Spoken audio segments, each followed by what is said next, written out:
So if you try to say it without the slight echo, you cannot complete the sound. You end up saying ah, but you can't complete the actual sound because you have to release the two parts of your mouth which come together in order to complete the actual sound. So this would be ah, and it's a very slight echo, and it's only the sound made of releasing the two parts of articulation. So you don't overdo it like ah, or overemphasizing, because then you may end up making the qaf sound as if it's got a fatha on it. So you don't want aqa, you just want aqa, and it should happen naturally. So places of articulation. This is a slide just showing the letters all grouped together according to where you pronounce them from in the three major parts of your mouth. So you've got the throat letters, which are 6, which is Hamza, the soft ha, the ain, the forceful ha, the ghain, and the kha. The tongue letters are 18, so all of these 18 come somewhere from the tongue, or i.e. the tongue is involved. So we've got the qaf, the kaf, the ya, the jim, sheen, noon, lam, ra, dad, tha, dha, dha, ta, dal, ta, sin, za, and sad. Okay, so again, they're actually grouped according to where they come from. So even though they're all using the tongue, the qaf and the kaf come from one area, the ya, jim, sheen all come from one area, the noon, lam, ra come from one area, the dad is on its own in the way it's pronounced, the tha, dhal, and the dha come from one area, the ta, dal, and ta come from another area, i.e. another area but all together. The sin, the za, and the sad all come from one area. Then the lip letters, i.e. the letters that require the lips to be involved, is the ba, the waw, the mim, and the fa. Okay, so we're going to look at all the letters being pronounced with sukoon in their groups. The first group, which we call group 1, involves the long vowel sounds, and we'll cover that when we get into the lesson on the long vowel sounds.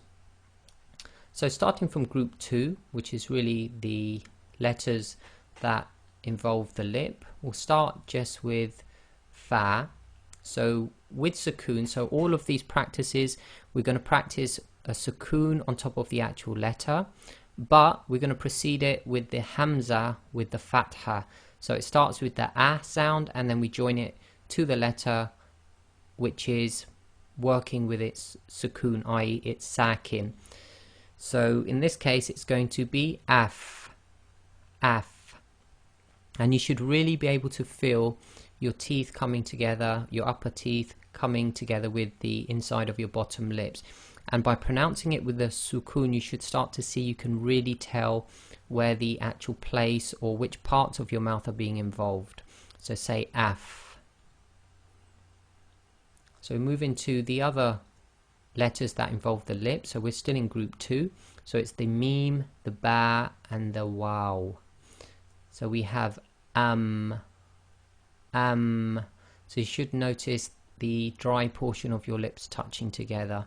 Then we have ab. Again, this is one of the echo letters. You cannot complete it without separating the two parts of your mouth that come together, i.e. in this case the lips.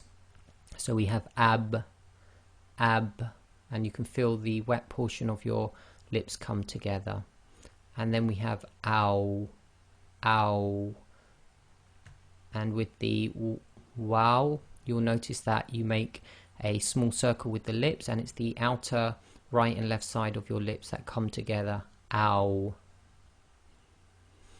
Group 3 then is the throat, but the very lowest point of your throat. And these two are a bit difficult to pronounce with the sukoon. So we have the what we call the soft ha and the hamza. So the soft ha will be pronounced as ah, ah. So you have to try and bring the ha from the bottom of your throat. So again, it's ah. So not too heavy, you've got no air actually coming right up through the front of the mouth. It's from the bottom of the throat only. And then for the hamza, it's simply ah, ah. And that is, remember, the hamza acts as the glottal stop in Arabic, and you should feel a slight blocking of the bottom of your throat. So ah, ah. The next portion of the throat is the middle of the throat, and we have the forceful ha. So you'll pronounce this with sukoon as ah, and you'll feel a lot of air should come out the front of your mouth. So ah. Then we have the ayn, and this one is very difficult for non-Arabs. I myself am not Arab. And the way to practice this is to think you're at the dentist and they say, can you say ah? And then at the end of the ah, try and block the middle of your throat. So we say ah, ah. Okay, and then if we just shorten that a bit, it'd be ah, ah. So that'll give you the ayn. So you're blocking the middle of your throat when you say the ah, ah. Some people can't actually do that, so just try your best. The top of the throat then is the letter kha and ghain. So we've got them in red here because they are the heavier letters. So the first one with sakin would be akh, akh. And you have to sometimes overemphasize this. So it's akh, akh. And then we have the ghain, which would be agh, agh, agh. So we have akh and agh, akh, agh.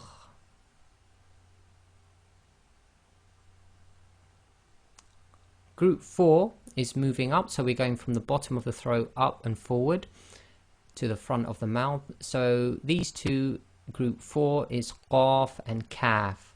So this involves the tongue, the back of the tongue, touching the very back upper portion of your throat. So it's really to do with the soft palate.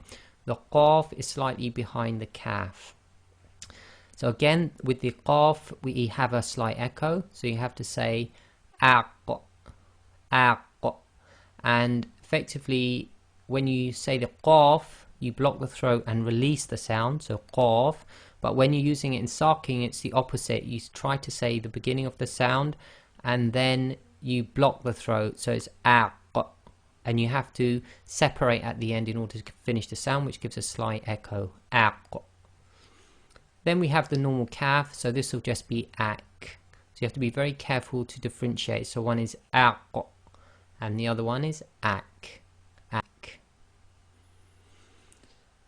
Next we have group 5. So this is where the tongue or the middle portion of your tongue is touching the hard palate at the roof of your mouth, slightly in the middle of the roof of your mouth and moving slightly forward beyond the middle of the roof of your mouth as well. So we'll start with the first one, and with the ya you get a special type of sound known as a. Now this is actually known as a gliding sound, two sounds gliding together. In English they know it as diphthongs, and when you pronounce this you actually have to pronounce it of a length of 2, and we'll cover this in the long sounds. So this will be a. The next one is aj, aj. And again, you cannot complete this without separation, so you get a slight echo, aj. Okay, again, the articulation point is